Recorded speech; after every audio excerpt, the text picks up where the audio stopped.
ఓం గం గణపతయే నమః. ఓం శ్రీకృష్ణ పరబ్రహ్మణే నమః. ఓం గీతామాత్రే నమః. భగవద్గీత జ్ఞానయజ్ఞ సప్తాహములో ఈరోజు 3వ రోజు. కాలము వేగంగా గడుస్తున్నది. కాలమంతా వేగంగా మన శరీరము, మనస్సు, ఆత్మ గడిస్తేనే మన జీవితం సాఫీగా ఉంటుంది. అంటే కాలంతో ఎదుర్కొని కాలస్వరూపుడైన భగవంతుణ్ణి తెలుసుకొని జీవితాన్ని సార్థక్యం చేసుకోవడానికి, జీవితాన్ని సార్థక్యం చేసుకోవడం అంటే ఏమిటి అని అంటే, సమస్యలు వచ్చినప్పుడు, దుఃఖాలు వచ్చినప్పుడు, కష్టాలు వచ్చినప్పుడు మనము సంయమనంతో ఉండి ప్రశాంతమైన మనస్సును పొందటమే, పరమశాంతిని పొందటమే ముక్తికి మారుపేరు. ముక్తి అంటే ఏమిటి, మోక్షం అంటే ఏమిటి అని అంటే, ప్రశాంతతను మనస్సులోకి పొందటము అనేదే ముక్తి. మనస్సు యొక్క ప్రశాంతత మనం ఎందుకు కోల్పోతాము అనేది నిన్నటి వరకు కొన్ని సందర్భాలను వివరించుకొని తెలుసుకున్నాము. నిన్నటి వరకు మనము రోజు 3 చొప్పున 6 అధ్యాయాలు పూర్తి చేసినాము. ఆ 6 అధ్యాయాలు కర్మషట్కం అని మనందరం నేర్చుకున్నాము డే 1 నాడు. అంటే 6 అధ్యాయాలు, మొదటి 6 అధ్యాయాలు కర్మషట్కం అయిపోయింది. ఇప్పటి నుంచి 6 అధ్యాయాలు 7, 8, 9, 10, 11, 12 ఈ 6 అధ్యాయాలు భక్తి షట్కం. భక్తి షట్కం అంటే మనలో భావోద్వేగాలు సహజంగానే కలుగుతుంటాయి. అనుకూలమైన భావోద్వేగాలు కలుగుతాయి, ప్రతికూలమైన భావోద్వేగాలు కలుగుతాయి. భావోద్వేగాలను ఆంగ్లంలో ఎమోషన్స్ అంటాం. సంతోషము, హాయి, ఆహ్లాదము ఇవన్నీ మనకు పనికొచ్చే భావోద్వేగాలు. క్రోధము, కోపము, ఒత్తిడి ఇవన్నీ కూడా మనకు వ్యతిరేకమైన భావోద్వేగాలు, ప్రతికూలము, అనుకూలం. ఈ 2 భావోద్వేగాలు కలిగినప్పుడు మనము బ్యాలెన్సింగ్ చేసుకోవడం ఎలాగ అనేది భగవద్గీతలో స్పష్టంగా చెప్పినారు. బ్యాలెన్సింగ్ చేసుకునే అవసరం ఉందా లేదా అనేది ముందు తెలుసుకోగలిగితే, బ్యాలెన్స్ యొక్క అవసరం ఏమిటి అనేది, ఎలా చేయాలనేది కూడా తెలుపుతాడు. ఇంట్లో మొట్టమొదట మనకు ప్రశాంతత చిక్కాలి అని అనుకున్నాం. మనమందరం ప్రశాంతంగా జీవించాలి, భగవంతుని సన్నిధానాన్ని అనుక్షణం అనుభవించగలగాలి. భగవంతుడు సర్వత్రా వ్యాపించి ఉన్నాడు, సర్వాంతర్యామిగా ఉన్నాడు, మన అంతర్యామిగా ఉన్నాడు, అందరి భూతాలలో 84 లక్షల జీవరాశుల్లో ఉన్నాడు అనేటువంటి విషయాలన్నీ నిన్నటి వరకు తెలుసుకున్నాం. తెలుసుకొని కర్మాచరణ ద్వారా ఎలా పొందాలి అని తెలుసుకున్నాం. దాన్ని ఏమంటారంటే నాలెడ్జ్ అంటారు. అంటే జ్ఞానం. నిన్నటి వరకు జ్ఞానం తెలుసుకున్నాము, ఇవాళ నుంచి విజ్ఞానం తెలుసుకుంటారు. విజ్ఞానం అంటే ఏమిటి, జ్ఞానం అంటే ఏమిటి మీదికి చూస్తే కొద్దిగా సమానార్థాలు కనబడతాయి. కానీ జ్ఞానం అంటేనేమో తెలుసుకోవాలి, ఏం చేయాలి తెలుసుకోవాలి, ఎలా ఉండాలి తెలుసుకోవాలి, నోయింగ్, అదే నాలెడ్జ్. విజ్ఞానం అంటే తెలుసుకున్న నాలెడ్జ్ను ఎట్లా ఉపయోగించుకోవాలి, పొందేది ఎలాగా అనే సాధన, అంటే ప్రాక్టీస్. సింపుల్గా చెప్పాలంటే జ్ఞానం అనేది థియరీ, విజ్ఞానం అనేది ప్రాక్టికల్. దాని అర్థమైంది, ఇప్పటివరకు ఏం చేయాలో తెలుసుకోగలిగినాం. వీలున్నంత అక్కడక్కడ ఇది చేస్తే బాగుంటుంది, ఇది చేయకుంటే బాగుంటుంది. ఇప్పటి నుంచి ఈ రోజు నుంచి 6 అధ్యాయాలలో ఏం చెప్తాడు? ప్రాక్టీస్ చెప్తాడు. ప్రయోగాత్మకంగా జీవితంలో శాంతిని, భక్తిని, భగవంతుని ప్రేమను, ఆత్మజ్ఞానాన్ని, సంతోషాన్ని, ఆహ్లాదాన్ని పొందడం ఎలాగో ప్రాక్టీస్ చేయిస్తాడు మనతోటి పరమాత్ముడు. అందుకని దీన్ని ఏమంటారంటే విజ్డమ్ అంటారు. నాలెడ్జ్ అనేది థియరీ, విజ్డమ్ అనేది ప్రాక్టికల్స్. అంటే ప్రయోగాత్మకంగా మనం ఒక పనిని చేపడితేనే ఆ పనిలో మనకు విజయం అనుభూతి కలుగుతుంది, లేక పని చేసినటువంటి ఫలితం సిద్ధిస్తుంది. అంటే మనం పని చేయాలి. కనుకనే ఈ రోజు నుంచి భగవంతుడు మనతోటి ప్రేమతోటి ఏం చెప్తాడనంటే ఎలా చేసుకోవాలి ప్రతి పనిని. ప్రతి పని అంటే లౌకికమైన పనులు ఎలా చేయాలి అనేది ఒక ఎత్తు అయితే, ఆధ్యాత్మికమైన పనులు కూడా చేయడానికి ఇంకో ఎత్తు. మనం నిన్న అనుకున్నాం గమ్యాలు, ఆధ్యాత్మిక గమ్యం కూడా ఒకటి పెట్టుకుందాము, లౌకిక గమ్యం ఒకటి పెట్టుకుందాము అని అనుకున్నాం. మీకు తెలుసు ఆధ్యాత్మిక గమ్యాలు అందరూ ఎట్లా పెట్టుకున్నా కానీ ఒకే ఒకటి. ఏమిటి? మనం ఎందుకు పుట్టాం, సార్థకత ఏమిటి, ఈ జన్మకు పరమార్థం ఏమిటి. అనేకమైన లౌకిక సమస్యలు వచ్చినప్పుడు కూడా మనోనిబ్బరంతో, మనోనిశ్చలతతోటి ఎదుర్కొని తొందరగా వాటి నుంచి బయటపడడం ఎలాగో అనే లక్ష్యము పెట్టుకుంటే దాన్ని మనము ఆధ్యాత్మిక గమ్యంగా మార్చుకోవాలి. ఆధ్యాత్మిక గమ్యంగా మార్చుకుంటే మనకు అనేక లాభాలు ఉన్నాయి. మొట్టమొదటి లాభము, మనము సంసార జీవితంలో ఎన్ని రకాల ఒత్తిళ్ళు ఎదురైనా, ఎన్ని రకాల సమస్యలు ఎదురైనా, ఎన్ని రకాల ఆందోళనలు ఎదురైనా కూడా నిబ్బరంగా ప్రశాంతంగా ఎదుర్కోగలుగుతాం. ఇది మొదటి ప్రయోజనం. రెండవ ప్రయోజనం ఏమిటి అనంటే మనస్సు యొక్క శక్తి పెరుగుతుంది, మానసిక శక్తి పెరుగుతుంది. అంటే మనసుకి ఇదివరకు శక్తి లేదని కాదు, ఉన్నది. మనస్సు యొక్క శక్తిని మీరు ఒకవేళ అంచనా వేయగలిగితే అత్యధికమైన శక్తి మనసుకు ఉంటుంది. పరమాత్ముడు దయదలచి మనస్సును అద్భుతంగా డిజైన్ చేసి ప్రతి ఒక్క మనిషికి ఒక బొమ్మలాగిచ్చాడు నిన్న చెప్పుకున్నట్టు.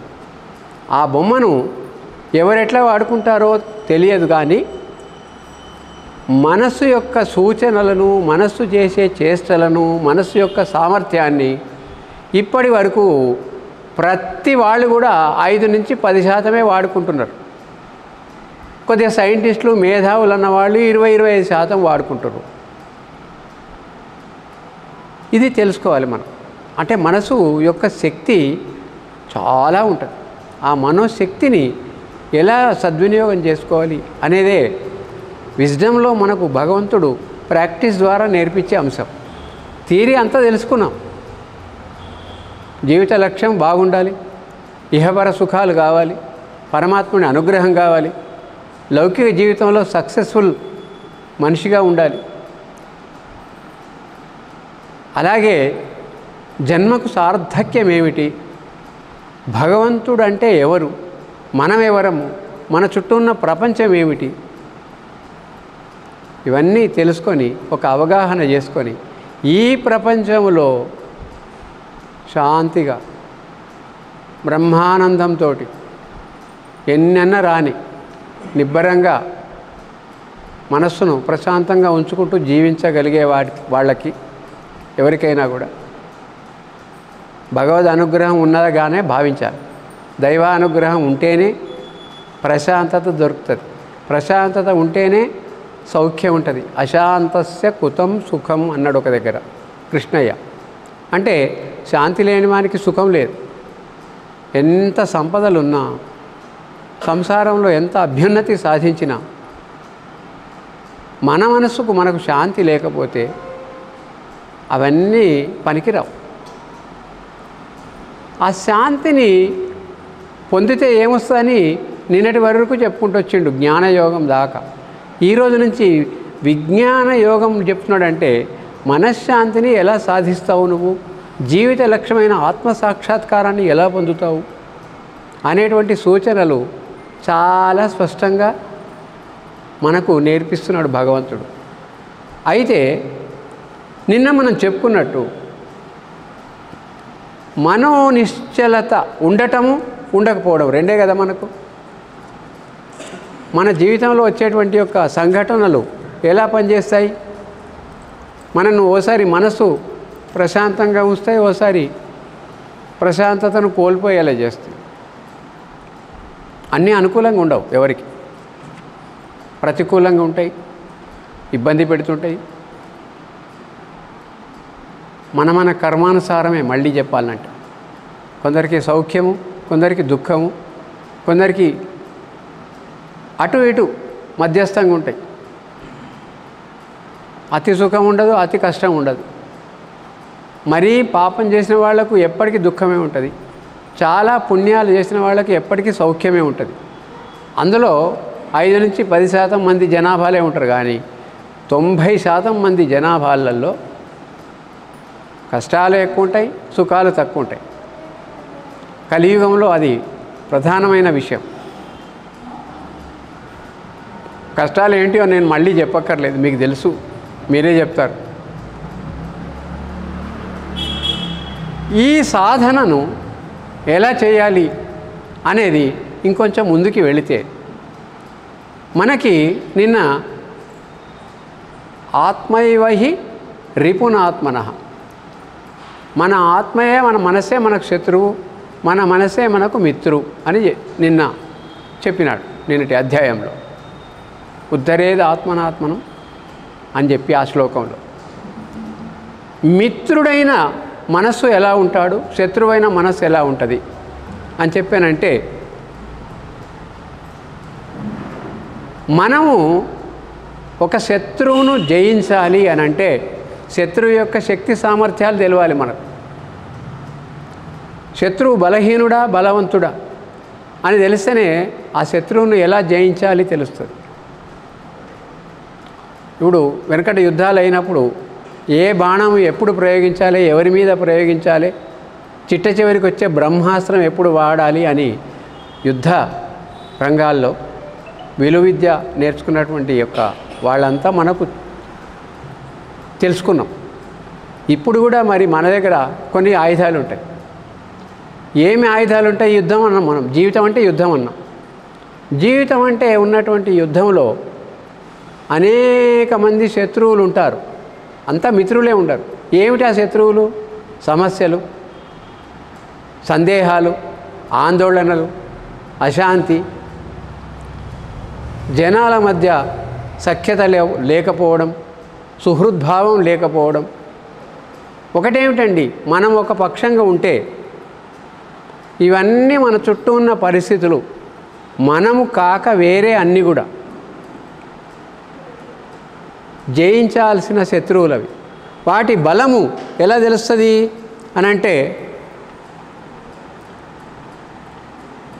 అంచనా వేస్తే తెలుస్తుంది ఒకటి, అనుభవిస్తే తెలుస్తుంది రెండు. అనుభూతి చెందితే తెలుస్తుంది, అనుభవం ద్వారా తెలుస్తుంది. అనుభవం అంటే ఎక్స్పీరియన్సు, అనుభూతి అంటే ఫీలింగ్. ఇవన్నీ కొత్తగా మనం పదాలే కొత్తగా వాడుతున్నాం, కానీ ఇవన్నీ మనం నిత్యం అనుభవిస్తాం, అనుభవం చెందుతాం, అనుభూతి చెందుతాం. బ్రహ్మానంద అనుభవం మంచిగా కమ్మగా భోజనం చేస్తే మనకేం కలుగుతుంది? కడుపు నిండిన అనుభూతి కలుగుతుంది, అనుభవం కలుగుతుంది. కడుపు నిండింది అనుభవం. ఆహా చాలా బ్రహ్మాండంగా ఉంది, టేస్ట్గా ఉంది అనేది అనుభూతి. కొద్దిగా తేడా ఉంటుంది. అనుభవం ఏమో ఫైనల్గా ఒక్కటే తీరుంటుంది. ఎవరు అన్నం తిన్నా కూడా ఆకలి తీరడం అనేది అనుభవం అయితే, కమ్మటి భోజనం చేయడం, ఏదో సర్దుకుపోయి ఉన్నది తిని బతకడం, అది అనుభూతి, ఎమోషన్. కాబట్టి ఇలాగ మనం అనుభవాన్ని నేర్చుకున్న తర్వాత మన శత్రువైన మనస్సు మనకు శత్రువుగా ఎందుకు మారింది అనే పాయింట్కి వెళదాం. మనం శత్రువుగా భావిస్తున్న మనస్సు ఎందుకు మనతోటి ఫ్రెండ్షిప్ చేయకుండా, మనతో స్నేహంగా ఉండకుండా, అయ్యో పాపం మావోడే అనుకోకుండా, మనల్ని ఇబ్బందులకు గురి చేస్తూ మనకు శత్రువుగా ఎందుకు మారింది? మొదలు ఫస్ట్ పాయింట్ తెలుసుకునేది ఏంటంటే, మనలో ఉన్న మనస్సు మనకు స్నేహితుడా శత్రువా అనేది కూడా తెలవాలి. గెలవాలి కదా శత్రువు మీద. కొన్ని చెప్తాను నేను, అది శత్రువు ఎలాగా మారింది అని అంటే, మనలో ఉన్న కోరికల రూపంలో శత్రువుగా మారింది.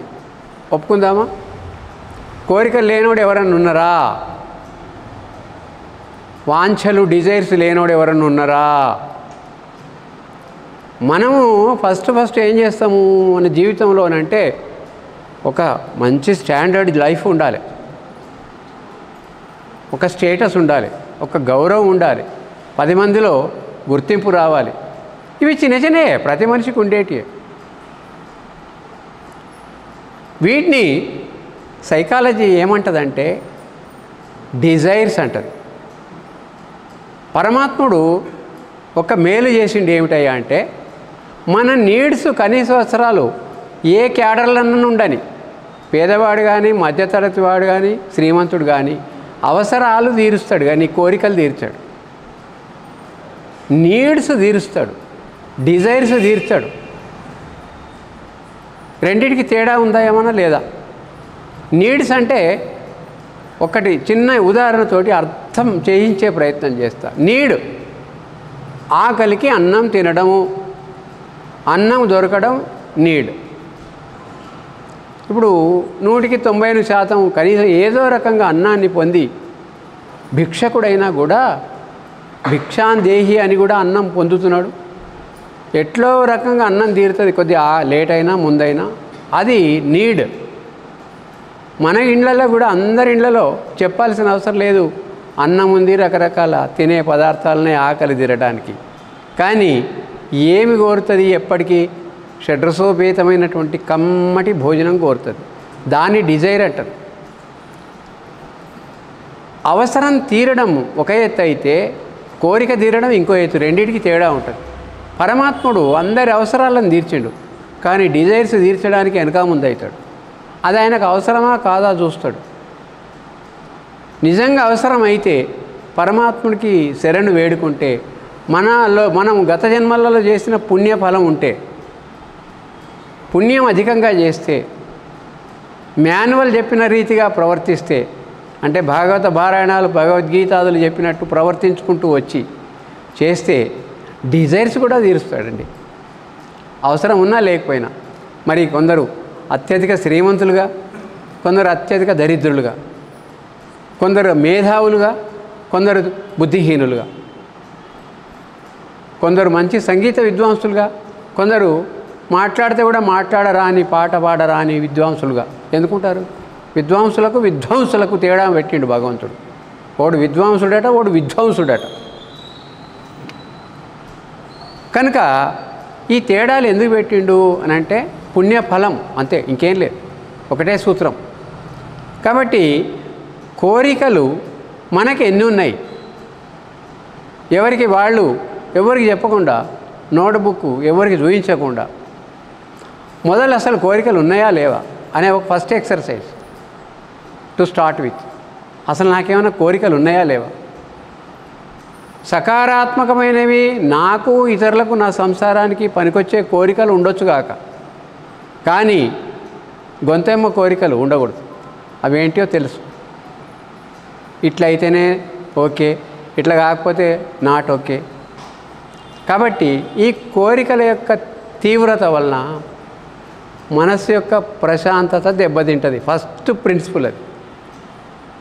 తర్వాత రెండోది ద్వంద్వాలు. అంటే ఏంటండి ద్వంద్వాలు అంటే? ఎక్స్టర్నల్ మీనింగ్ చెప్పాలంటే రెండు ద్వంద్వాలు అంటే రెండు. ప్రకృతిలో ఒక జంట పెట్టినాడు భగవంతుడు. మొట్టమొదలు భార్యాభర్తల జంట పెట్టుకుందాం. వాళ్లకు మొట్టమొదటి ద్వంద్వం ఏమిటి? శీతోష్ణముల ద్వంద్వము. రెండు, శీతం అంటే చల్లదనం, ఉష్ణం. రాగద్వేషాల ద్వంద్వము. ఇష్టాలు, ఇష్టం అయిష్టం, ద్వంద్వము. అందరూ పెళ్లి చేసుకున్న అందరూ ఒక ఆదర్శవంతమైన జీవితం గడుపుతుంటారా? మీరు చెప్పాలి. కలియుగంలో ఎంతో 40% అడ్జస్ట్మెంట్, 50% ఏదో గడుపుతున్నారు. పెళ్లి చేసుకున్నాం కాబట్టి సంసారం చేయక తప్పదు. సంసారం చేయకపోతే మనం ఏమైనా సన్యాసులమా? అందరూ సన్యాసి అనుకుంటే అదో పెద్ద ప్రాబ్లం. సన్యాసి అనుకునే బదులు సన్నాసి అనుకుంటారట. రెండింటికి తేడా ఉంది. సన్నాసికి సన్యాసికి తేడా ఉంది అని, ఏం తేడా ఉంది అని అడిగితే యావత్తు తేడా ఉంది. ఎందుకంటే సన్యాసిలో యావత్తు ఉంది, సన్యాసిలో లేదు. యావత్ అంటే మొత్తం, టోటల్గా.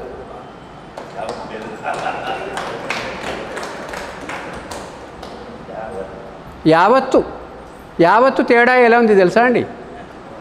కొంచెం లోతుగా ఈ అర్థాన్ని పరిశీలిస్తే, సన్యాసి అంటే లోకాన్ని వదిలిపెట్టినవాడు, సన్యాసి అంటే లోకం చేత వదిలిపెట్టబడినవాడు.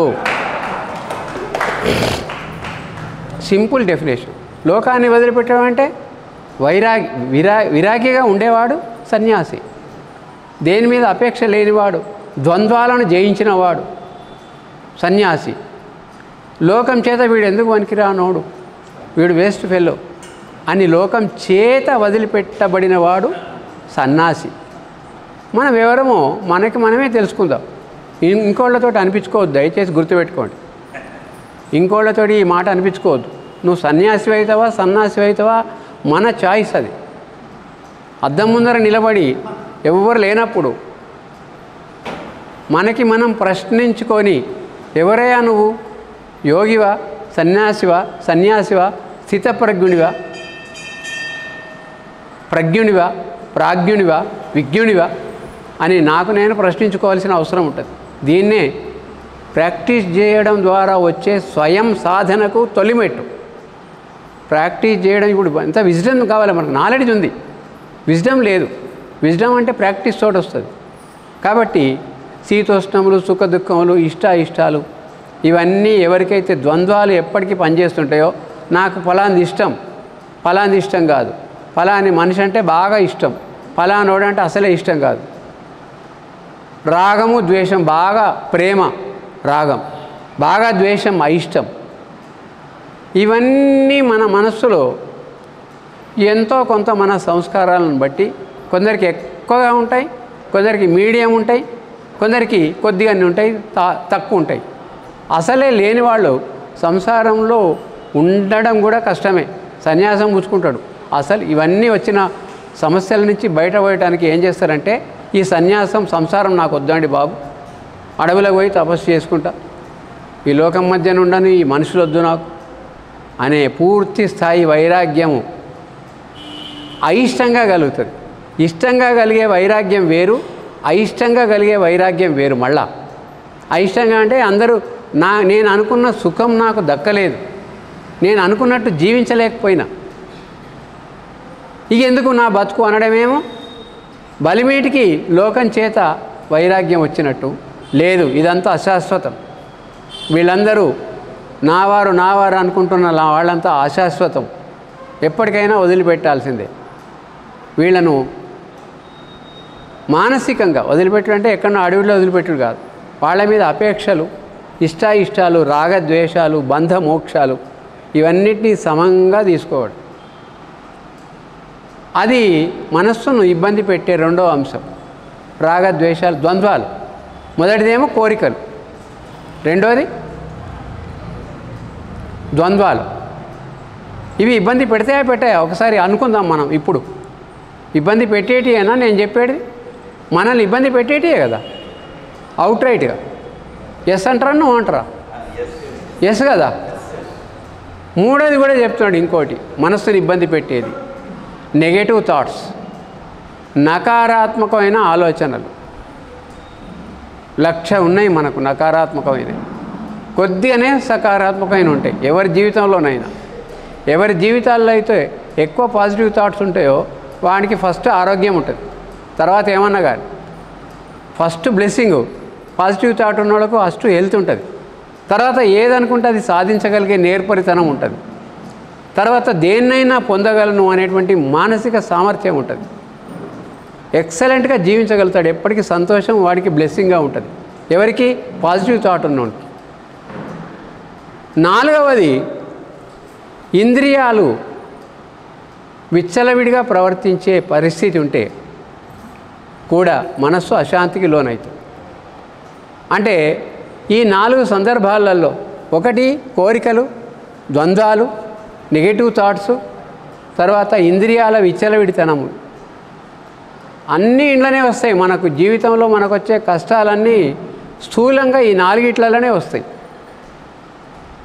ఈ 4 ఐటమ్స్లోనే ఈ 4 ఐటమ్స్ మనల్ని పీడిస్తే మన మనస్సు మనకు శత్రువు, ఎనిమి. ఏం పీడించకపోతే అతడు బ్రహ్మజ్ఞాని, వాణ్ణి స్థితప్రజ్ఞుడు అన్నది శాస్త్రం. సాంఖ్యయోగంలో ఏమన్నది? ఈ 4 సమస్యల చేత పీడింపబడని వాడు ఎన్ని వచ్చినా కానీ, ఈ 4 సమస్యల్లో ఏ ఒక్క సమస్య ఇబ్బంది పెట్టని వాడు స్థితప్రజ్ఞుడు. కాబట్టి మొదలు ఈ 4 చెప్పిన అంటే అర్థమైంది, నాలెడ్జి చెప్పిన. మరి ఈ 4టిని ఎట్లా పొందాలా వద్దా అనేది మనకు అవసరమా కాదా చెప్పండి మీరు. ఈ 4టిని శత్రువులని చెప్పిన నేను. మనసు శత్రువు. మన మనస్సును మనం జయించాలా వద్దా? శత్రువును ఎప్పటికీ మనం ఎంజాయ్ చేస్తామా? శత్రువుతోటి. ఓ ఇంట్లో పాము వచ్చింది బెడ్రూమ్లో, ప్రశాంతంగా నిద్రపోతాం. మా పాముని నిలబెట్టేదాకా అది ఏమంటుందో ఏమన్నదో పక్కన పెడితే ఏమనని పాము, ఈవెన్ నీరు కట్టే అంటారు దాన్ని, విషం ఉండదు, అయినా కూడా భయం అవుతుంది అది ఏమంటుందో అని. సో పామును ఇంట్లో పెట్టుకొని ఎట్లయితే నిమ్మళంగా నిద్రపోమో, ఈ 4 చేత ఏ ఒక్కటి మన మనస్సులోకి ప్రవేశించి పీడించినా కూడా సేమ్ అలాగే నిర్మలత్వం, ప్రశాంతత ఉండదు, కోల్పోతాం. అంటే ఇవన్నీ ఎనిమీస్, శత్రువులు. సో వీళ్లను జయించడానికి ఏ ఆయుధం ప్రయోగించాలి అనేదే విజ్డమ్. ప్రాక్టికల్గా చేయాలి. మరి ప్రాక్టీస్ చేయకపోతే జ్ఞానం రాదు. కర్మయోగంలో చెప్పినాడు కదా, నహి కశ్చిత్ క్షణమపి, ఒక్క క్షణం కూడా కర్మ చేయక తప్పదు. కర్మలు మన సంసారానికి పనికొచ్చే కర్మలు చేయొచ్చు, చేయాలి కంపల్సరీ.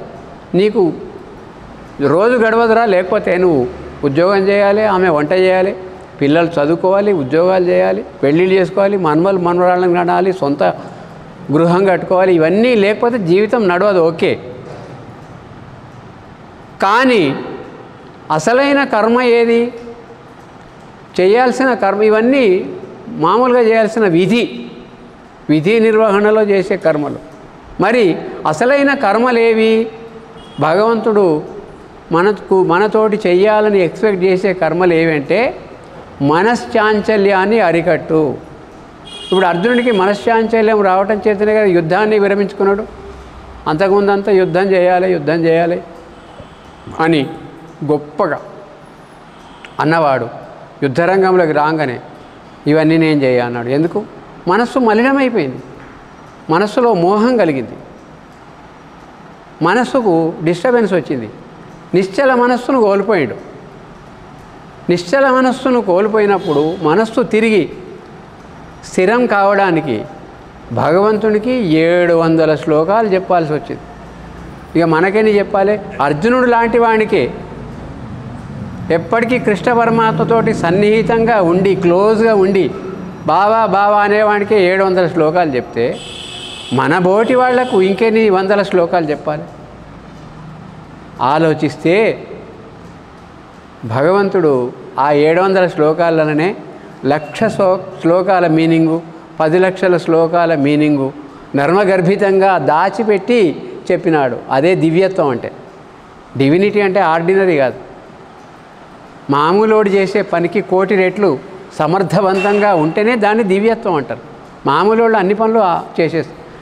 ఈ 700 శ్లోకాలలోనే అనేక అంతరార్థం పెట్టి ఆయనకు చెప్పిండు. ఇవన్నీ తెలుసు ఆయనకు, భూత భవిష్యత్ వర్తమానాలు తెలుసు. కాబట్టి మనం ఏమి గాభరా పడేది లేదు. ఏ శ్లోకము ఎక్కడ పనికొస్తుంది, ఏ శ్లోకము ఎందుకు చెప్పిండు అనే దృష్టితోటి భగవద్గీత చదవాలి రేపటి నుంచి. ఈ శ్లోకం ఇక్కడనే ఎందుకు చెప్పాల్సి వచ్చింది, ఇది నాకేమైనా పనికొస్తుందా, ఈ రెండు. నిజం చెప్పాలంటే మానవాళికి 84 లక్షల జీవరాశులకు వాటికంటే భగవద్గీత పాపం ఎవరు చెప్పరు తెలియదు. వాటి సంస్కారం ప్రకారం అవి బతుకుతాయి. మరి వాటిలో మానవుడు ఉత్తమం అని మనం తెలుసుకున్నాము. మనకైతే భగవద్గీత శ్లోకాలైతే కావాలి. మరి ఆ భగవద్గీత శ్లోకాలలో చెప్పబడినటువంటి తాత్పర్యము, మీనింగు, అంతరార్థం మనకు ఉపయోగపడేలా చెప్పినాడు కదా. మరి ఏ సమస్య మనల్ని ఎప్పుడు పీడిస్తే, ఎటువంటి శ్లోకం చదివితే సాంత్వన దొరుకుతుంది, రిలాక్సేషన్ దొరుకుతుంది అనేది దృష్టి పెట్టాల్సిన అవసరం ఉంది మనకు. ఎందుకు లౌకిక జీవితంలో మాత్రమే విజయం కాదు, ఆధ్యాత్మిక లక్ష్యం ఒకటి పెట్టుకొని భగవత్ సాక్షాత్కారం, ఆత్మ సాక్షాత్కారం, బ్రహ్మానందం, ఆత్మానందం, స్థితప్రజ్ఞత, యోగారూఢత్వం, ఇవన్నీ మారుపేర్లే. యోగారూఢుడు, యోగి, మహాత్ముడు అని అనేక పేర్లలో మనల్ని చెప్పినాడు. ఇది సాధించడమే లౌకిక ఆధ్యాత్మిక జీవితానికి లక్ష్యం. లౌకిక జీవితం ఎన్ననే పెట్టుకోవచ్చు, కానీ మనిషిగా మనకు భగవంతుడు జన్మ ఇచ్చింది, ఆయన ఎక్స్పెక్ట్ చేసేది ఎప్పటికీ ఇదే. శ్రీకృష్ణ పరమాత్మ లేదా మనం నమ్మిన దేవుడు ఎవరైనా ఎక్స్పెక్ట్ చేసేది ఏది, ద్వంద్వాలు నీ ఇబ్బంది పెట్టొద్దురా, నీకు వస్తుంటాయి ద్వంద్వాలు. కాబట్టి నెగటివ్ థాట్స్ వస్తాయి. ఇవన్నిటికీ ప్రాక్టికల్గా ఈరోజు ఉన్న సమయంలో సద్వినియోగం చేసుకొని ఇప్పుడు ఈ నాలుగిటిని ఎట్లా ఎదుర్కోవాలి అనే ప్రాక్టీసు నేర్చుకునే ప్రయత్నం చేద్దాం ఇప్పుడు. అంటే మనకు మన శత్రువు ఎంత బలమైన వాడో మనకు తెలుసు, ఎవరిది వాళ్ళకే తెలుసు, లోతుగా ఆలోచించి. అటువంటి సందర్భంలో ఇప్పుడు చెప్పబోయేటువంటి ప్రాయోగికమైనటువంటి ప్రాక్టీసు, ఎక్స్పెరిమెంటు ఎట్లా చేస్తే మనకు కుదురుతుంది అనే విషయము విజ్డమ్ తెలుసుకుంటాం మనం. నాలెడ్జ్ ఇప్పటిదాకా వచ్చింది. ఇందులో మనకి విజ్ఞాన యోగంలో 2 శ్లోకాలు చెప్పిండు, 4, 5 అవి చదివి వాటి గురించి వివరణ చేస్తా. భూమిరాపో అనలో వాయు ఖం మనోబుద్ధిరేవచ అహంకార ఇతీయమ్మే భిన్నా ప్రకృతిరష్టద. ఇంకోటి అపరేయం ఇతస్త్వన్యాం ప్రకృతిం విద్ధి మే పరాం జీవభూతాం మహాబాహో ఏదం ధార్యతే జగత్. 2 శ్లోకాలలో ఎంత గొప్ప మీనింగ్ పెట్టాడో నేర్చుకుందాం. ఏం పెట్టినాడు ఆయన మీనింగు రెండిట్లల్లా అని అంటే, ఈ ప్రకృతిలో, మన చుట్టూ ఉన్న ప్రకృతిలో మనకు పనికొచ్చేటి ఎన్నున్నాయి, పనికిరాని ఎన్నున్నాయి. పనికొచ్చేటి అయితే ఎట్లా పనికొస్తాయి, పనికిరాని వాటిని కూడా పనికొచ్చేలా ఎలా చేయాలి అనేవే ఈ 2 శ్లోకాల్లో పెట్టిండు. ఆయన పెట్టిన సీక్రెట్ చెప్తున్నాను. అంటే వీటిలలోనే ఎందుకు పెట్టినాడు ఈ వీటిలలో అనంటే, ఇందులో చెప్పింది ఒకటేమో మొదటి శ్లోకంలో చెప్పిన దాన్ని అపరా ప్రకృతి అంటారు. అపరా ప్రకృతి దాంట్లో ఎందుకు చెప్తున్నా అంటే, ఈ కోడు దాన్ని ఏమంటారు, ఆ పదాన్ని ఏమంటారో అక్కడ చదువుతారు, మనం అప్పుడప్పుడు చదువుతాం. భగవద్గీత చదివినప్పుడు అపరా ప్రకృతి, ఇంకోటి పరా ప్రకృతి. ఈ 2 శ్లోకాలకు మొదటి శ్లోకంలో అపరా ప్రకృతి గురించి చెప్పాడు, రెండో శ్లోకంలో పరా ప్రకృతి గురించి చెప్పాడు. ఇదేమిటి, ఒక ఆనే తేడా కావచ్చు కానీ మొత్తం తేడా ఉంది దానికి దీనికి. అపరా ప్రకృతి అంటే జడమైంది, ఇనర్ట్ ఆంగ్లంలో, ఇనర్షియా. పరాప్రకృతి అంటే చేతనతో కూడింది, అంటే చైతన్య శక్తి ఉంటుంది, దాంట్లో చైతన్య శక్తి ఉంటుంది. ఈ 2 ఎక్కడుంటాయి అనంటే, మొట్టమొదలు ఇప్పుడు మన శరీరం తీసుకుంటాం, తర్వాత మన చుట్టూన్న ప్రకృతి తీసుకుంటాం. ప్రకృతిలో ప్రధానంగా ఏమున్నాయండి, పంచభూతాలు ఉన్నాయి సింపుల్గా. పృథివ్యాప తేజో వాయురాకాశ. భూమి, నీరు, అగ్ని, వాయువు, ఆకాశం ఇవి ఉన్నాయి. ఈ 5 ఏమిటితోటి ఏం చేస్తున్నామో మొదలు తెలుసుకోవాలి. ఫస్ట్ భూమి తెలుసు, మనకు ఉండటానికి నివాసయోగ్యమైంది భూమి. ఎంత భూమి ఉంటే నీకు నివాసయోగ్యమవుతుంది? 200 square feet square yard, 1000 square yard, 5000 square yards. ఎన్ని స్క్వేర్ యార్డ్స్ ఉన్నవాడు సంతోషంగా ఉన్నాడు, ఎన్ని స్క్వేర్ యార్డ్స్ లేనివాడు దుఃఖంతో ఉన్నాడు. నేనేం చెప్పక్కర్లే, మీరే పెద్ద బుక్ రాస్తారు. మనం ఉండటానికి ఎంత కావాలండి? తిని పడుకోవడానికి, మన సంసారం ఉండటానికి కనీస అవసరాలుగా గుడిసెలో ఉన్నాడు కూడా సంతోషంగా ఉంటాడు. పెద్ద పెద్ద భవంతులలో ఉన్నాడు కూడా దుఃఖంతో ఉంటాడు. ఎందుకు? మనస్సు డిస్టర్బ్ చేసుకున్నాడు కాబట్టి. మనస్సు పెద్ద శత్రువు వానికి. ఒక దగ్గర ఇప్పుడు అక్కడ ఆంధ్ర సైడు చేపలై పట్టేటివి ఉంటాయి కదండి, చేపలై. ఆ చేపలు పట్టి వాళ్ళందరూ వర్కర్స్ బట్టి ఆ యజమానికి ఇస్తే వాడన్ని హోల్సేల్ తీసుకొని మార్కెటింగ్ చేసి వాడికి కొంత డబ్బులు ఇస్తాడు. అయితే ఒక ఆయన ఏం చేసిండు అంటే కొన్ని చేపలు పట్టి ఇచ్చిండు ఆయనకు. ఇచ్చి మంచిగా చెట్టు నీడ ఉన్నది, ఎండ కొడుతుంటే నాకు హాయిగా నిద్రపోతున్నాడు. మిగిలిన వాళ్ళంతా చేపలు పడుతున్నారు. ఈయన దగ్గరికి యజమాని వచ్చిండు.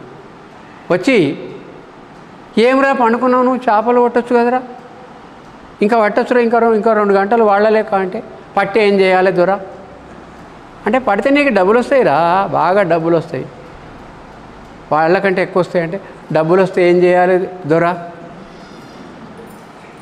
అంటే చెప్తున్నాడు, డబ్బులు వస్తే బాగా సంపాదించి మంచి ఇల్లు కట్టుకోరా అన్నాక వాడికి ఇంకా డౌటే, ఇల్లు కట్టుకొని ఏం చేయాలి దొర? పాపం ఆయన సహనంగా చెప్తుండు, వీడు సహనంగానే. ఇల్లు కట్టుకొని ఏం చేయాలంటే అందులో అన్ని వసతులు ఉంటాయి రా, నీకు ఫ్యాన్ ఉంటుంది, ఏసీ ఉంటుంది, అవన్నీ ఉన్నాక ఏం చేయాలి దొర? మంచిగా తిని పండుకోవాలిరా. ఇప్పుడు నేనేం చేస్తున్నా దొర?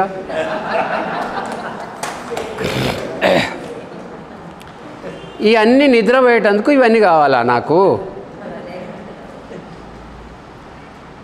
బిత్తరపోయండి యజమాని, బీరిపోయండి. అంటే డిజైర్స్ ఇవి. వానికి నీడ్స్ తోటి హ్యాపీనెస్ ఉంది. కనీస అవసరాలు తిండి, బట్ట, ఆ ఒక్క పూట హాయిగా నిద్రపోతే చాలనుకునేటోడు కొంతమంది. అయితే ఇంకా 10 సంవత్సరాల తర్వాత కమ్మగా తిని నిద్రపోవడం ఎలాగా, ఆఫ్టర్ 10 years అనే ప్లాన్స్ ఉంటాయి మనకు. ఒక ఉదాహరణ మాత్రమే, వేరే వేరే చాలా ఉంటాయి డిజైర్స్. ఫర్ ఎగ్జాంపుల్ కొరకు అర్థం చేసుకోవడానికి చెప్పింది. అంచేత ఇప్పుడు మనము తెలుసుకోవాల్సిన అంశం ఏమిటయా అంటే, మనలో కోరికలు ఉన్నాయా, లేకపోతే అవసరాలు తీరుతున్నాయా, కోరికలు ఉంటే ఎంత స్థాయిలో ఉన్నాయి, అవన్నీ ఎలా చెప్తాడు? ఈ పంచభూతాలతోటి అద్భుతమైన నర్మగర్భితమైన అంతరార్థం చెప్తాడు. పంచభూతాలు బయట ఉన్నాయి, భూమి అని చెప్పిన కదా. భూమి మనకి ఇల్లు ఉన్నది, ఓకే, భగవంతుడు ఇచ్చాడు, వానికి గుడిసిచ్చాడు. ఇల్లు ఇచ్చిన తర్వాత ఇంకేం చేసినాడు? ఈ పంచభూతాలన్నీ ఒక రహస్యం ఏమున్నదంటే, పంచభూతాలు బయట ఉంటాయి, శరీరంలో ఉంటాయి. అందుకే పాంచభౌతికమైన శరీరం అంటారు దీన్ని. ఇప్పుడు భూమి మన దేహంలో ఉండాలి అంటే, ఉన్నది అని తెలపడానికి సైన్స్ ఏం చెప్తుంది అని అంటే, 2 రకాలుగా సైన్సు మన శరీరంలో ఉందని చెప్తుంది. ఇప్పుడు భూమిలో పండే ఆహార పదార్థాలు తింటాం మనం. ఆ ఆహార పదార్థాల్లో ఏముంటాయి? ఎనర్జీ ఉంటుంది, కార్బోహైడ్రేట్స్ ఉంటాయి, ప్రోటీన్స్, న్యూట్రిన్సేనా పదం కరెక్టేనా? న్యూట్రాన్స్ అంటే వేరే, న్యూట్రిన్స్ అంటే వేరే. స్టాపా? న్యూట్రిన్స్, కార్బోహైడ్రేట్స్, విటమిన్స్ ఇవన్నీ ఉంటాయి. అంటే భూమిలో పండిన పదార్థాల ద్వారా మన శరీరంలోకి భూతత్వం ప్రవేశించింది. భూమిలో వండక ఆకాశంలో మామిడి పండు వండితే తినాలని ఉందని నేను అనుకున్నాను అనుకో, హౌ ఈజ్ ఇట్ పాసిబుల్? అన్నీ మీరు ఏది వాడుతుర్రో అవన్నీ భూమి నుంచే వచ్చినాయి. మన లోపల అవన్నీ శక్తి రూపంలో ఉన్నాయి. సైన్స్ చెప్తుంది మీకు ఎన్ని B12 ఎన్ని ఉండాలి, విటమిన్ C ఎంత ఉండాలి, వగైరా వగైరా మెడిసిన్ చెప్తుంది. అవన్నీ మనకు ఈక్వల్గా ఉంటేనే మన శరీరము సాఫీగా సాగుతుంది, హెల్తీగా ఉంటుంది. అవి కాకుండా ఈ భూతత్వంలో మనకు పండ్లు, ఎముకలు, గోర్లు, వెంట్రుకలు, స్కిన్ను ఇవన్నీ భూతత్వమే. ఆ భూతత్వం వల్లనే వచ్చినాయి. అది కాకుండా ఇంకొకటి కూడా ఉండాల్సింది ఉండాలి. ఇప్పుడు ఇవన్నీ అయితే అందరికీ ఉన్నాయి, ఫిజికల్ బాడీకి అన్నీ ఉన్నాయి, డౌటే లేదు. పరమాత్ముడు ఒక యోచన చేసి మెంటల్ బాడీకి ఏం కావాలనో ఇందులోనే చెప్పిండు. ఇన్నర్ మీనింగ్లో భూతత్వానికి సంబంధించిన మెంటల్ బాడీకి సంబంధించినటువంటి యొక్క అంశము భూతత్వానికి సంబంధించింది. మనలో ఏముండాలి అనంటే క్షమయా ధరిత్రి, అంటే ఓర్పుకు మారు పేరే భూదేవత. మీరు తవ్వినా ఏమనదు, పొడిచినా ఏమనదు, 400 డిగ్రీలు బోరింగ్ వేసినా ఏమనదు, ఇంకా అనేక పనులు చేసినా ఏమనదు. మనకు ఏమన్నా 5% అటువంటి పరిస్థితి ఉందా? ఓర్పు ఉందా? ఓర్పు లేదు. నీ మెంటల్ బాడీకి, నీ మనస్సుకు ఓర్పు లేదు కనుకనే అది నీకు శత్రువైంది. సో ఈ భూమికి సంబంధించిన ఓర్పు మనలో ఎంత ఉంటే మన మనస్సు అంత నిశ్చలత్వాన్ని పొందుతుంది. భూమికి సంబంధించిన ఓర్పు ఎంత ఉంటే మన మనస్సు అంత నిశ్చలత్వాన్ని పొందుతుంది, ప్లస్ స్థితప్రజ్ఞతకు దగ్గర ఉంటుంది. ఎవరికైతే ఓర్పు లేదో, ఎవరికి ఓర్పు లేదు అని అంటే మన ఇళ్ళల్లో అనేక ఇన్సిడెంట్స్ జరుగుతాయి. సహనం ఎప్పుడు పాటించాలో మనందరికీ తెలుసు. నోరు మూసుకోరా, నువ్వు చప్పుడు చేయక ఏమనకురా. కాఫీ కప్పుల దగ్గర గొడవ జరిగితే పొడుచుకున్నారు, కాఫీ ప్రాబ్లం అయ్యి కాఫీ లేట్ తెచ్చిండని. అగో అంతా సహనరాహిత్యం. అట్లా చాలా జరుగుతున్నాయి ఓర్పు లేకపోవడం వల్ల. ఇటువంటి అనర్థాలు ఓర్పు లేకపోవడం వల్ల జరుగుతాయి. దేర్ఫోర్ ఫస్ట్ మన మనస్సుకు ఇచ్చే ఆయుధం, ఏ ఆయుధం వాడాలి అని అంటే ఓర్పు ఉందా లేదా, ఉంటే ఎంతున్నది, లేకపోతే ఎంత కావాలి అనేటువంటి యొక్క లాజిక్ను ఈ విజ్డమ్ ద్వారా, అంటే ఇది ప్రాక్టీస్, ఇది థియరీ అని చెప్పినా కదా నేను, ప్రాక్టీస్ చేయాలి. మనలో ఓర్పు తెచ్చుకోవాలి. తెచ్చుకుంటే ఏమవుతుంది? ఫస్ట్ స్థితప్రజ్ఞత వస్తుంది, భగవంతునికి చేరువైతాము. భగవంతుడికి ఇష్టమైతే మన అవసరాలన్నీ అడగకుండానే తీరుస్తాడు. ఎందుకు? వడ్డించేవాడు మనవాడైతే ఏ మూల కూర్చున్నా లడ్డు వడ్డిస్తాడు. వాడు శత్రువు అయితే వాడు ఎంత దగ్గర కూర్చున్నా వేయడు. భగవంతునికి ప్రీతికరంగా జీవించే జీవన విధానమే శ్రేష్టమైంది. భగవంతునికి ప్రీతికరంగా జీవించాలంటే గుళ్ళో ఉన్న ఆంజనేయ స్వామి విగ్రహానికి ప్రీతికరంగా జీవిస్తే, నీది ప్రీతికరంగా లేదో నువ్వు మంచిగా జీవించాను ఆయన ఏం మాట్లాడు? సైలెన్స్. మరి ఎలా మాట్లాడతాడు? భగవద్గీత చెప్తుంది, సృష్టిలో ఉన్న సమస్త ప్రాణులకు హాని చేయకుండా ఉపకారం చేస్తూ జీవిస్తే అవి నిన్ను ప్రేమిస్తాయి. అప్పుడు నీకు ఓర్పు ఉన్నట్టు. అంతే, భగవద్గీత అదే చెప్పింది. ఇదే ప్రాక్టీస్ అంటే విజ్డమ్ యొక్క, నాలెడ్జ్ యొక్క అప్లికేషన్ అంటే ఇదే. ఇదేమో మొదటిది జ్ఞానం, నాలెడ్జ్. ఇది విజ్డమ్ అంటే ప్రాక్టీస్ వలన వచ్చే ఓర్పు. ఇది మొదటిది భూతత్వం. ఈ భూమి 100%కి తీసుకుంటే మొత్తం 100%, 5 భూతాలు 100%, భూమి percentage 12%. Science, as per science ఎందుకంటే 3 అంచులు నీరు ఉన్నది, మీకు తెలుసు కదండి. నీరు ఎంత ఉన్నది? 72% ఉంది నీరు. ఈ పంచభూతాలలో 72% ఉంది. అగ్ని 4% ఉంది. వాయువు 6% ఉంది. ఆకాశం 6% ఉంది. ఇవన్నీ కలిపితే 100% అవుతుంది. మరి అన్నిట్లలో కంటే ఎక్కువ రెండో అంశమైనటువంటి నీరు ఉన్నది, 3 అంచులు నీరు. ఈ నీరేం చెప్తున్నది? మనలో నీరుందా లేదా? రక్తము, తర్వాత ఇంకా మీకు తెలుసు లాలాజలం, చెమట వగైరా వగైరా. లిక్విడ్స్ మనలో ఉంటాయి. సైన్స్ ఏం చెప్తున్నది? మన శరీరంలో 3 అంతులు వాటర్ ఉండాలి, లిక్విడ్స్ ఉండాలి. 3 అంతులు డీహైడ్రేషన్ అయితే ఏమవుతుంది? వాటర్ పర్సంటేజ్ తగ్గిపోయి బలహీనులం అవుతాం, ఇబ్బందులు ఎదురవుతాయి, టెన్షన్స్ వస్తాయి, లేకపోతే అనారోగ్యం కలుగుతుంది. రోజు 2 బాటిళ్ళ నీళ్లు తాగు లేదా 3 బాటిల్ తాగని డాక్టర్ చెప్తారు. అంటే నా బాడీలో నీటిని నేను ఎంత మెయింటైన్ చేయాలి? 70% ప్లస్ 72%. ఎప్పుడైనా తగ్గకుండా చూసుకోవాలి నేను. మనందరం మనుషులమందరం. ఇది మొదటి సాధన. విజ్డమ్ యొక్క రెండవ పాయింట్ నీరు, పంచభూతాలలో నీటి యొక్క సాధన. ప్లస్ అంతరార్థంగా భగవద్గీతలో చెప్పినటువంటి నీటి సాధన ఇంకొకటి ఉన్నది.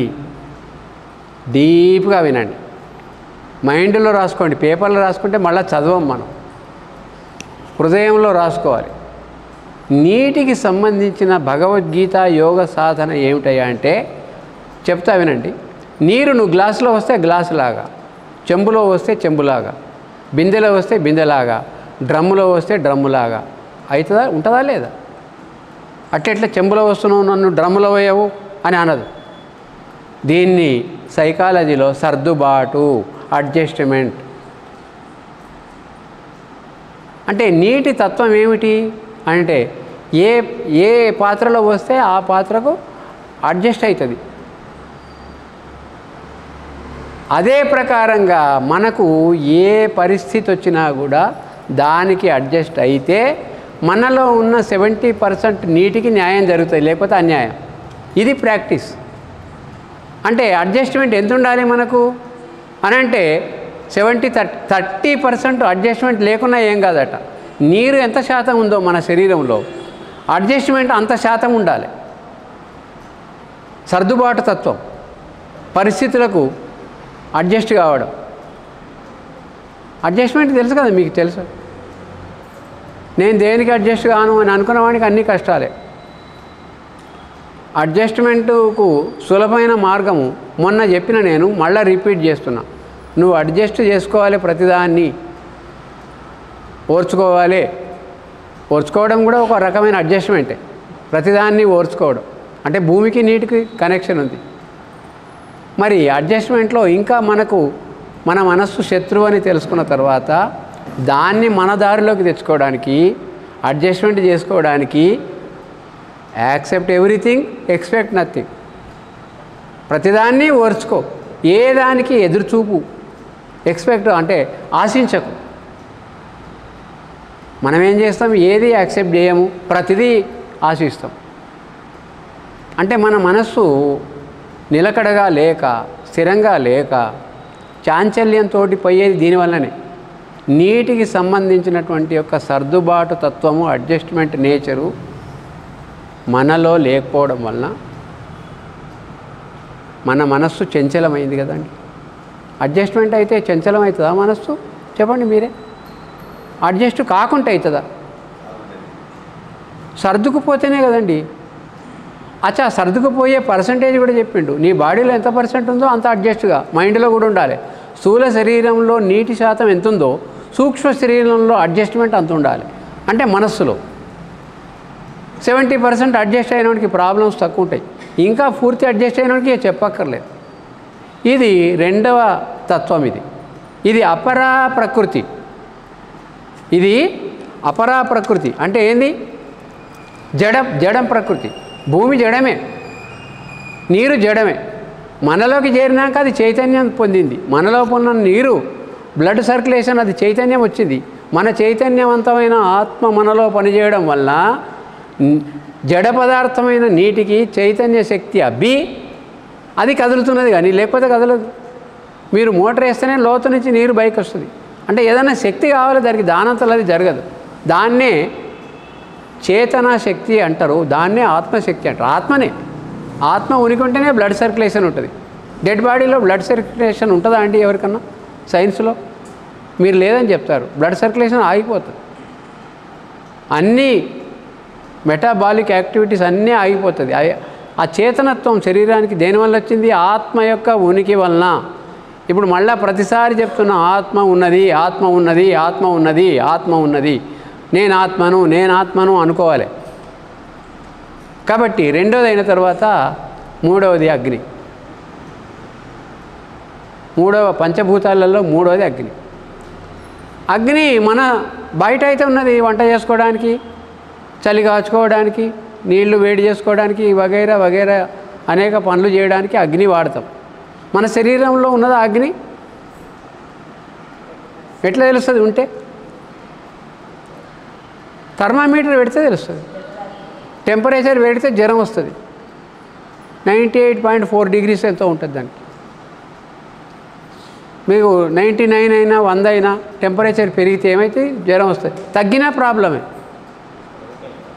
అంటే ఈ అగ్ని మన శరీరంలో మెయింటైన్ చేస్తున్నాడు భగవంతుడు లోపల.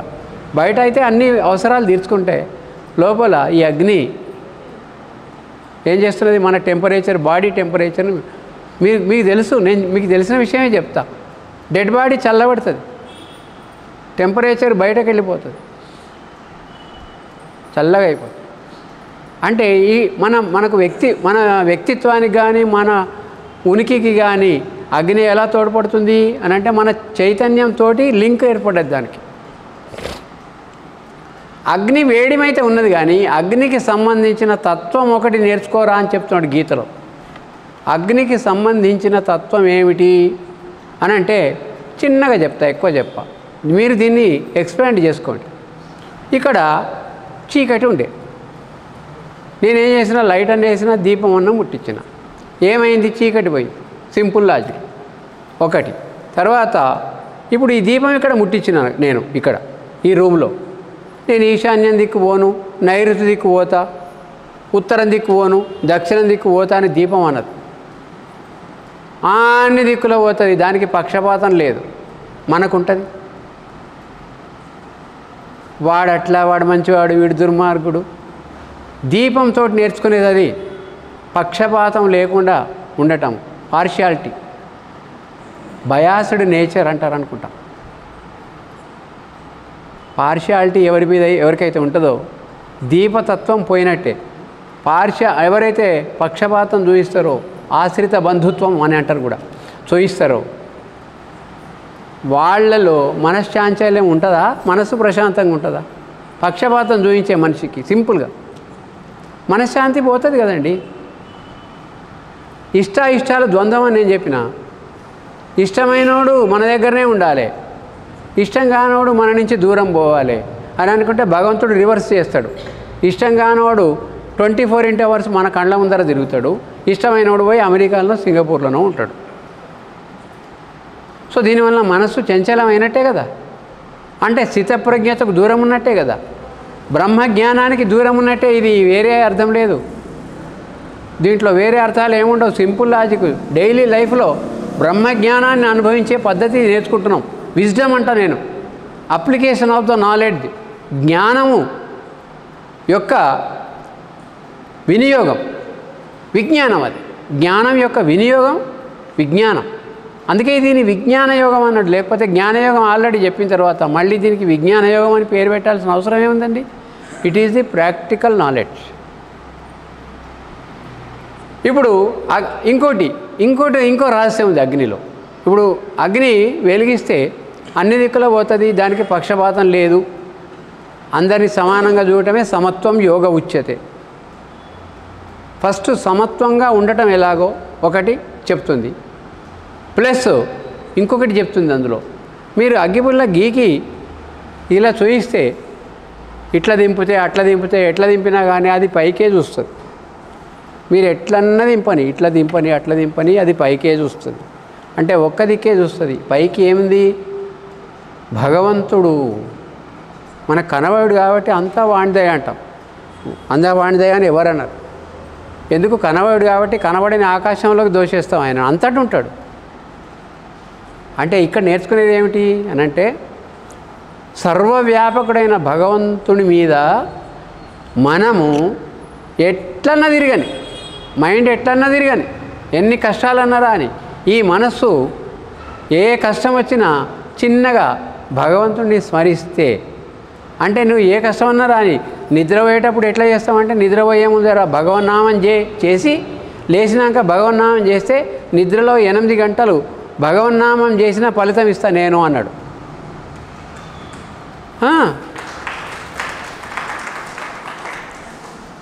అద్భుతాలు చెప్పిండు స్వామి. అంటే భగవంతుని స్మరించడం ఎందుకు? ఆ అగ్ని ఏమి చూపిస్తుంది? ఎన్ని కష్టాలు వచ్చినా ఆ దివ్యత్వం దీప్కే దాని ఊర్ధ్వముఖంగా ఉంటుంది. మనం కూడా మన మనశ్చాంచల్యం వచ్చినప్పుడు చేయాల్సిన మొట్టమొదటి పని ఏమిటయ్యా అంటే, ఏ నామమైనా సరే, ఏ స్వరూపమైనా సరే మనసులోకి తెచ్చుకుంటే అయిపోయాయి. జపాలు తపాలు పెద్ద పెద్ద 40 రోజుల దీక్షలు ఇవేమి అక్కర్లే. అప్పటికప్పుడే వెంటనే మీరు చూడండి, మీరు నమ్మండి, ఇటువంటి అలవాటు ఉన్న వాళ్ళకి మనస్సు ఎల్లప్పుడూ స్వాధీనంగా ఉండి భగవంతుడు ఎల్లప్పుడూ 24/7 మనకు హెల్ప్ చేస్తాడు. తనను స్మరించేవాడు. ఆయనకు కావాల్సింది ఒకటే, నైవేద్యం పెట్టిర్రు, పులిహోర పెద్ద భాండంలో పెట్టి ఇట్లా అన్నాడు. ఉదాహరణకు ఆయన అంతా తిన్నాడు. స్వామి నువ్వే అంత తింటే నాకేం స్వామి అనే డౌట్ రాకుండా ముందే జాగ్రత్త పడి ఆ నైవేద్యాన్ని చూస్తాడు. అంతే చూసి తన దివ్యత్వాన్ని అనుగ్రహాన్ని నైవేద్యంలోకి చొప్పిస్తాడు. అందుకే నైవేద్యం కింద పడితే తొక్కరు, చెత్తబుట్లు వేస్తే కూడా మనం దాన్ని ఎంతో జాగ్రత్తగా చూస్తాం. అది కూడా తీర్థం కూడా అంతే. ఆయనకు అభిషేకం చేసింది కదా, పవిత్రమైంది కదా, అకాల మృత్యుహరణం అంతా పనిచేస్తుంది. అది సర్వవ్యాధి నివారణం, సమస్త పాపక్షేకరం, ఆంజనేయ పాదోదకం పావనం శుభం. ఇంత పనిచేస్తే ఆ తీర్థం అంటే నమ్మం మనం. ఆ మంత్రం చదివినప్పుడు ఇట్లా పట్టుకుంటాం, ఇట్లా దులుపుకొని చేయగడుకొని పోతాం. ప్రతి మంత్రములో కూడా భగవత్ శక్తి ఇమిడి ఉన్నది. మంత్రంలో భగవత్ శక్తి ఉన్నదని నీకెలా తెలుసు అని అంటే, నేను ఒక ఎక్స్పెరిమెంట్ చేసి చూద్దామని మీకు చెప్తుంటా, అడ్వైజ్ చేస్తా అప్పుడప్పుడు. ఏమిటి? మీ కొడుకో బిడ్డనో తెలిసినవాడో భార్యనో భర్తనో ఎవరినన్నా దగ్గర ఉంటే ఓ రూమ్లోకి తీసుకుపోయి వాడిని కూర్చోబెట్టి 2 ప్రయోగాలు చేయండి. చేసి చూడండి. ఇద్దరు ఎట్లుంటారో తర్వాత చెప్పండి. ఒక 15 రోజుల తర్వాత ఏం చేయండి? రోజు 1 గంట సేపు మొదటవాడిని, నువ్వు వెధవవు, నువ్వు అవలగానివి, నీకు ప్రజ్ఞ లేదు, తెలివి తక్కువనివి, నువ్వు ఏది చేసినా గింతే, నువ్వు ఎప్పుడైనా గింతే, నువ్వు ఎన్నడూ నన్ను సుఖపెట్టినవని మొత్తం నెగటివ్ మాటలన్నీ మాట్లాడండి వాడి ముందర. 15 రోజుల దాకా, రోజు గంట సేపు. ఇంకోని కూర్చోబెట్టి, నీకేమైందా, నువ్వెంత ఉత్తముడివి, నువ్వెంత మంచోడివి, ఎంతమందికి సాయం చేసినావు, నాకు కూడా చేస్తావు, నన్ను ఎంత ప్రేమగా చూసుకున్నావు, ఇట్లాంటి సకారాత్మకమైన మాటలతోటి మోటివేట్ చేయండి. 15 రోజుల తర్వాత తేడా తెలుస్తుందా మీకేమన్నా? పిల్లలను మనం ఏం చేస్తాం? నువ్వెప్పుడు పాస్ అవుతావురా, నువ్వెప్పుడు చదువుతావురా, ఎదవ సన్నాసివి. నేను అందుకనే చెప్తుంటా, నేను జాగ్రత్తగా ఉండు, నిన్ను ఈ స్కూల్లో చేర్పించి ఆ స్కూల్లో చేర్పించాలి, నిన్ను ఈ వీళ్ళతోటి ఫ్రెండ్షిప్ చేయొద్దన్నా వాళ్ళతోటి చేయమనాలి, ఈ బొమ్మ తెస్తే నువ్వు ఆడుకున్నావు 24 అవర్స్, ఇది దేనైతే వద్దు, నీకు అన్నం 3 రోజులు మాడిస్తే తెలుస్తుంది. ఇవన్నీ నెగటివ్ మాటలు మాట్లాడితే వాడు ఏమవుతాడు? ప్రిపేర్ అవుతాడు. ఓ మా నాన్న దృష్టిలో నేను ఎదవను, ప్రజ్ఞ లేనుండి, శుంఠాగ్రేసరుణ్ణి అని వాడు సబ్కాన్షియస్ మైండ్ అని నిన్న చెప్పిన కదండి, అందులోకి ఇవన్నీ చొర్రి అంటే ఇందులోకి ప్రవేశించి ఆ మనిషిని ఆ ప్రకారంగా ప్రిపేర్ చేస్తాయి. నువ్వు ఉత్తముని అని చెప్పి అన్నవానికి ఇప్పుడు మీరిద్దరు ప్రయోగాలు అట్లానే చేస్తారా చేయరా నేను అడగను, కానీ ఈ రహస్యం మీకు తెలుసు కావచ్చు, నాకు తెలుసు. శుభం పలకరా ఎప్పటికని పెద్దలు చెప్పేవాడు. యద్భావం తద్భవతి, నిన్న మొన్న చెప్పిన. ఒట్టి మాటలకే, పొల్లు మాటలకే ఇంత శక్తి ఉంటే మంత్రానికి ఎంత ఉంటుందండి? అకాల మృత్యుహరణం మంత్రం, అది వేద మంత్రం, దానికి బోల్డ్ శక్తి ఉంటుంది. కనుక తెలుసుకోవాల్సింది ఏమిటి అంటే, మనలో అన్ని సకారాత్మకమైన ఆలోచనలే నింపాలి, నెగటివ్ థాట్స్ అన్ని చెత్తబుట్లు వేయాలి. మనస్సు చాంచల్యాన్ని వదిలిపెట్టాలంటే ప్రాక్టీస్ ఏమిటి, సాధన ఏమిటి, విజ్డమ్ ఏమిటి అని అంటే, నెగటివ్ థాట్స్ అన్నీ చెత్తబుట్టలు వేయాలి. వాటిని ఆహ్వానిస్తే కొద్దిగా వెళ్ళిపోండి సార్, మీరు మా ఎనిమీసు, దయచేసి దూరం పోండి అని వాటిని బయటకు పంపించాలి. ఇది అగ్నికి సంబంధించిన ఒక వివరణ. ఇంకోటి వాయువు, ఆకాశం. వాయువు బయట ఉన్నది మనకు ఆక్సిజను, దాంట్లో నైట్రోజన్, ఇంకేమేమో ఉంటాయి. మనకు కావాల్సింది ప్రాణవాయువు, ఆక్సిజన్. సైన్స్ చెప్పేది. పీల్చుకునేది ప్రాణవాయువు. ఓ డాక్టర్ని అడిగితే, లేకుంటే మెడిసిన్ తెలిస్తే కొద్దిగా చదువుకుంటే తెలుస్తుంది. వదిలేది మీకు ఆక్సిజన్కి వస్తుందా, కార్బన్ డైఆక్సైడా? మనకు ఉపయోగపడేది ఏది చెప్పు కదా. నువ్వు ఏది పీల్చుకున్నావో అదేమైతే నీ సంపర్కం వలన అది కార్బన్ డైఆక్సైడ్గా మారి పనికిరాంది అయ్యి ఇతరులకు ఇబ్బంది పెట్టేదిగా మారుతుంది. అయినా ఓర్చుకుంటుంది ప్రకృతి. ఏం చేస్తుంది? చెట్లన్నీ కూడా కార్బన్ డైఆక్సైడ్ను గ్రహించి మళ్ళీ ఆక్సిజన్ ఇస్తాయి. ప్రకృతిలో ఇంత పరోపకార బుద్ధిని పెట్టినాడు భగవంతుడు. మనలో 10% ఉన్నా సంతోషపడతాడు. ఇక్కడ గాలి చెప్పేది ఏమిటి అని అంటే, నీకు పనికొచ్చేది తీసుకో, పనికిరాంది వదిలిపెట్టు. మనస్సు సూక్ష్మ శరీరానికి కూడా ఈ సాధన. ఇందాక చెప్పినటువంటి ఇద్దరిని చేయమన్నా కదండి. పనికొచ్చే సాధన మీకు ఏది తెలుసు, పనికిరాంది ఏదో తెలుసు. సకారాత్మకమైనటువంటి ఆలోచన విధానము, సకారాత్మకమైనటువంటి ఉచ్చారణ, పాజిటివ్ సకారాత్మకమైనటువంటి మన ఆలోచన సరళి అనుకోండి. మనో వాచ కర్మ, త్రికరణంలు అంటారు కదండి. మనస్సు, వాక్కు, కర్మ. మనస్సులో ఆలోచించేది పాజిటివ్గా ఉండని, మాట్లాడేది పాజిటివ్గా ఉండని, క్రియ పాజిటివ్గా ఉండని ఉంటే అయిపోయాయి. లైఫ్ బెస్ట్ ఉంటుంది, బ్రహ్మాండమైన లైఫ్ ఉంటుంది. త్రికరణ శుద్ధి అంటే ఇదే. ఆలోచించేదే మాట్లాడు, మాట్లాడేదే చెయ్యి. ఇప్పటి వాళ్ళు ఏం చేస్తున్నారో చెప్తాను, ఇప్పటి వాళ్ళు ఎట్లుంటారో కూడా చెప్తాను ఒక్క ఉదాహరణతోటి. ఏమని చెప్తాను? ఒకడు అన్నాడు, పంచపాండవులు మంచం కోళ్ళలాగా ముగ్గురు.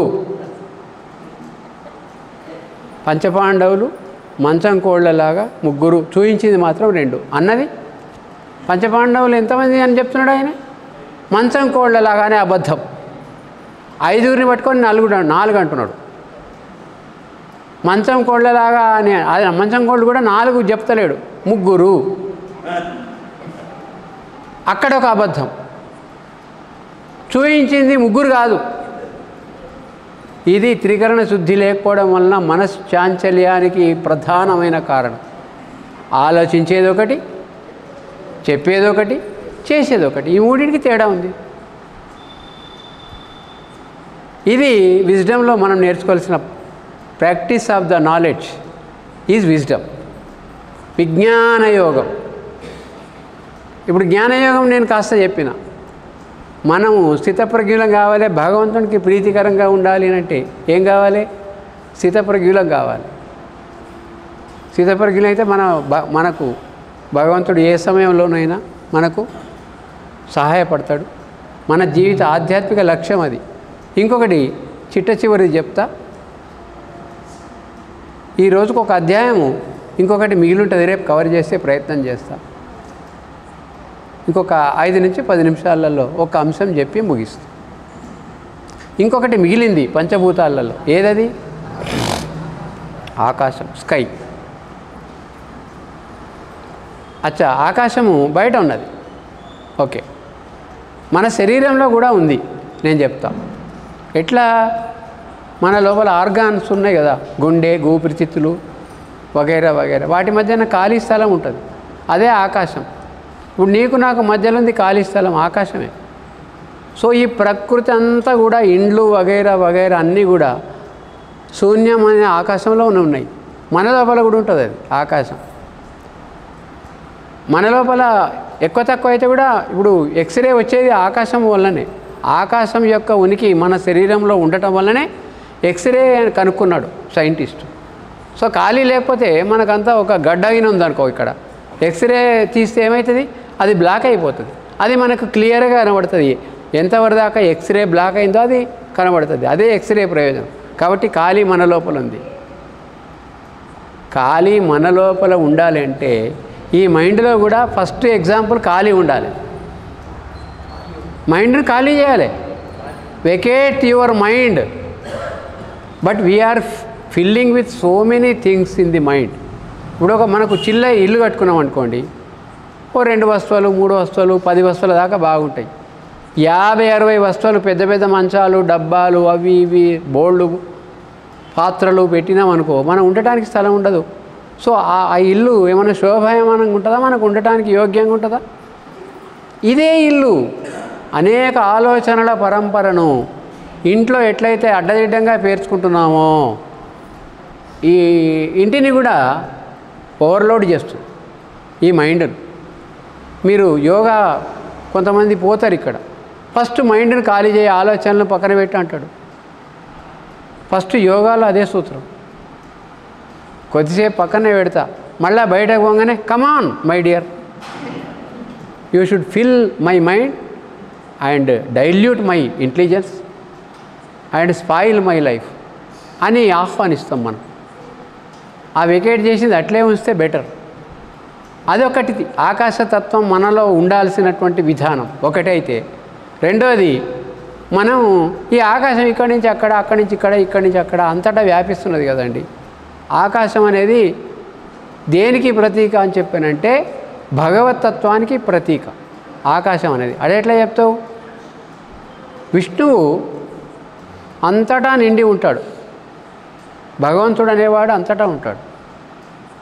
విశ్వం విష్ణు, విష్ణు సహస్రనామ స్తోత్రంలో మొదటి పదం విశ్వం విష్ణు అంటే ఈ విశ్వమే విష్ణువు అని అర్థం కదండి. ఇప్పుడు నీకు నాకు మధ్యన భగవంతుడు ఉన్నాడా లేడా అని నేను ప్రశ్నిస్తే ఈ 2-3 రోజులు విన్నది కానీ, లేకపోతే ఇదివరకు విన్నది కానీ, లేకపోతే ఇంకా మీ నాలెడ్జ్ కానీ ప్రకారము మన ఇద్దరి మధ్యన భగవంతుడు ఉన్నాడా లేడా అని నేను అడుగుతా. ఏం చెప్తారు? మీకు నాకు ఖాళీ ఉంది, భగవంతుడు ఉన్నాడా లేడా అని నేను అడుగుతా అనుకో, మీ అనుభవం ఏం చెప్తుంది? ఉండడం చెప్తుందా లేడని చెప్తుందా? చెప్పాల్సిందే కదా. మీకు నాకు మధ్యలో ఉన్నవాడు మన ఇండ్లలో ఉండడా? మన ఇంట్లో ఖాళీ జాగా ఉండదా? దీన్ని ఏమంటారంటే ఎక్స్పాన్షన్, వ్యాపకత్వము.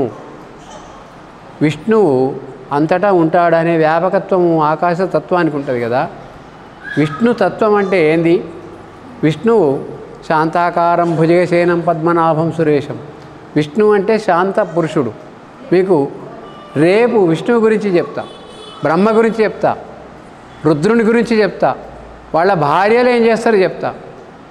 సరస్వతి, లక్ష్మి, పార్వతి ఈ ముగ్గురు ఎక్కడ ఉంటారు మీరు అడిగితే బ్రహ్మలోకంలో అమ్మవారు ఉంటుంది, వైకుంఠంలో లక్ష్మి పార్వతులు ఉంటారు, తర్వాత కైలాసంలో నేను చెప్తా మీ ఇంట్లోనే మీతోటే ఉంటారు 24/7. రేపు గ్యారంటీ నాకు గుర్తు చేయండి. ఫస్ట్ మీరు అనుభవించి తీరాల్సినటువంటి ఒక అద్భుతం అది. ఈ ముగ్గురు మాతలు, ఈ ముగ్గురు త్రిమూర్తులు మనతోటే ఉంటారు. అది రేపు చెప్తా ఓపెనింగ్. ఇంకొక ముచ్చట చెప్పి క్లోజ్ చేస్తా. ఇదేంది? ఆకాశం అన్నా కదా, విష్ణుతత్వం అది. విష్ణుతత్వం అంటే శాంతాకారం భుజేసేనని చెప్పిన మీకు ఒక్కటే గుర్తుంచుకోండి. బ్రహ్మదేవుడు సృష్టికర్త, విష్ణువు అడ్మినిస్ట్రేటర్, పరిపాలకుడు, స్థితికారకుడు.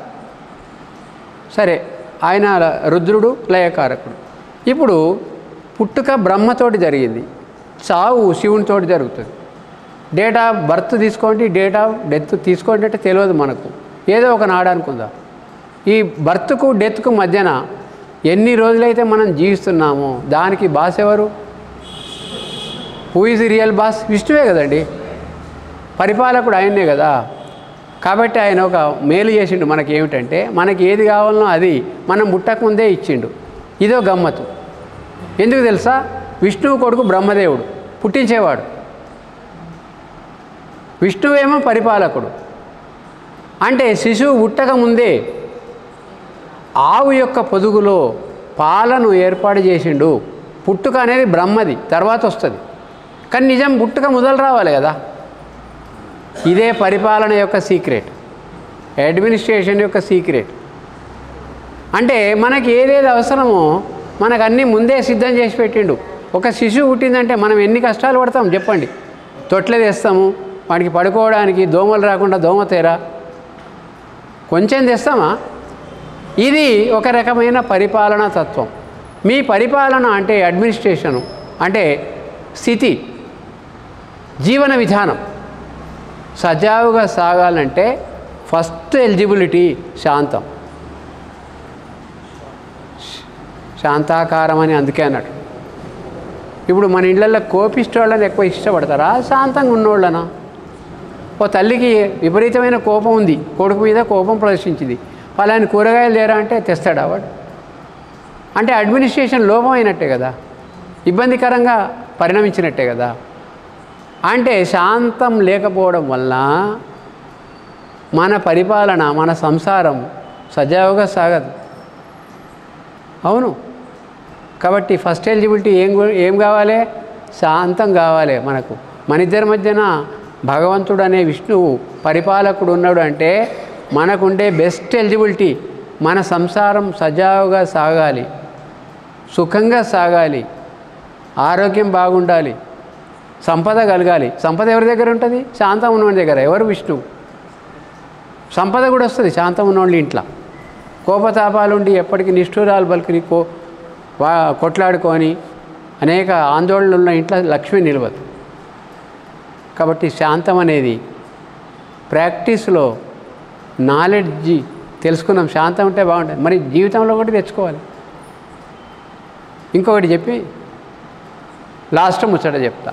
విష్ణు అంటే ఎవరన్నా నాకు అప్పుడప్పుడు ఆలోచన వస్తుంది. WISH విష్, ను పూర్తి చేసేవాడే విష్ణు. విష్ణు పూర్తి చేసేవాడే విష్ణు. విష్ణు పూర్తి చేసేవాడే విష్ణు. మామూలుగా మాట్లాడితే విష్ణు పూర్తి చేసేవాడే విష్ణు.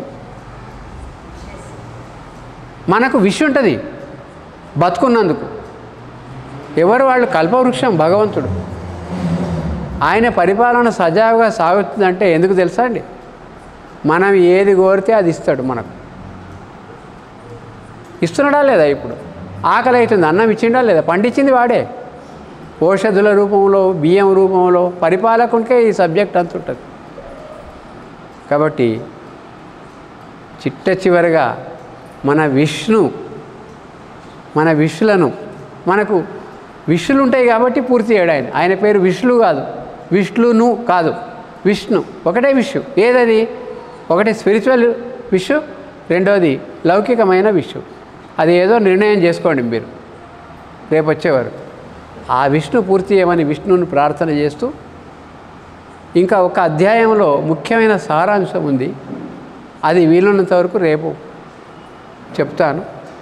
అది రాజవిద్య, రాజగుఖ్య యోగం.